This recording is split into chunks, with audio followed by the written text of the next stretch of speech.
മുത്ത് ഹബീബിൻ്റെ പുണ്യവസന്തമേ, നീയും വിട പറയുകയാണല്ലോ. വലിയ ആശിക്കല്ലെങ്കിലും ഒരുപാട് നന്മയൊന്നുമില്ലെങ്കിലും നിന്റെ വരവ് മനസ്സിന് വല്ലാത്ത സന്തോഷവും സമാധാനവുമായിരുന്നു. മുത്ത് ഹബീബിൻ്റെ മൗലിദുകൾ കൊണ്ടും മദ്ഹുകൾ കൊണ്ടും സ്വലാത്തുകൾ കൊണ്ടും നിറഞ്ഞ ഒരു മാസം.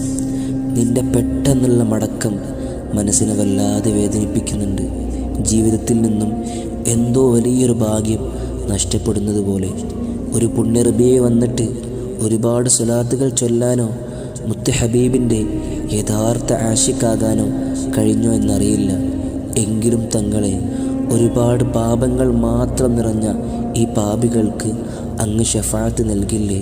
ഇനി അങ്ങോട്ട് അങ്ങേക്ക് വേണ്ടി ഒരുപാട് സ്വലാത്തുകൾ ചൊല്ലാൻ അങ്ങ് അനുഗ്രഹം നൽകില്ലേ? അസ്സലാത്തു വസ്സലാമു അലൈക യാ റസൂലല്ലാഹ്. ഖുദ് ബി ഐദീന ഖല്ലത്ത് ഹൈലത്തുന അതിരിക്കിന യാ റസൂലല്ലാഹ്.